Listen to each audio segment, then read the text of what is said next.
Many people are starting to openly talk about the middle class, why they are dying, and what to do to bring them back. Unfortunately, it's a little bit more complicated than most people realize. In order to understand why the middle class is dying, we need to see how they began in the first place. The time shortly after World War II was a unique period in U.S. history.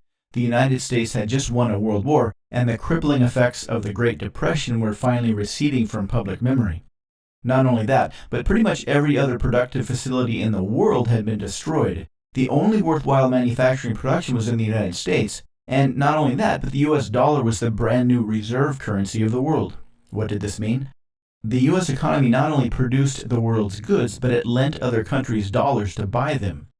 This is why in the 50s and 60s it was possible for a family to survive on a single income of somebody with only a high school diploma and a steady factory job. The United States was selling goods while everybody else was busy rebuilding. So what happened? One thing is that more and more countries like Japan and Germany started to build massive manufacturing capability.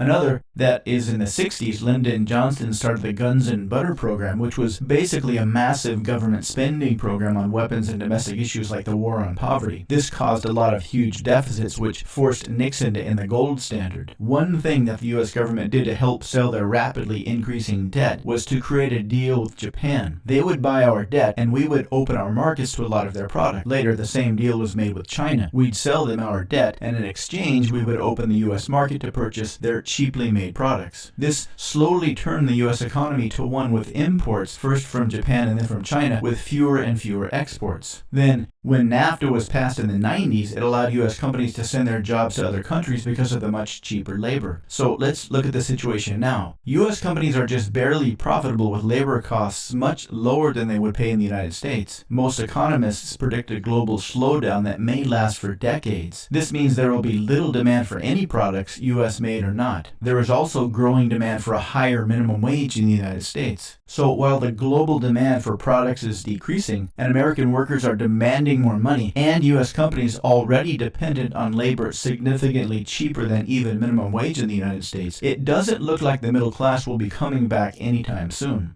In fact, all economic indicators and global trends indicate it will only get worse as time goes on. So what should you do? However you can, live within your means and spend less than you earn. However you can, get out of debt and stop using debt. However you can, increase your skills in any way possible to get whatever job you can possible. However you can, stay as healthy as you can to avoid any unforeseen medical bills. However you can, build strong, healthy relationships with your family, your neighbors, any church or community organization you may belong to. The overall economic future is not bright by any means, but if you take care of yourself and your own, you can still do okay.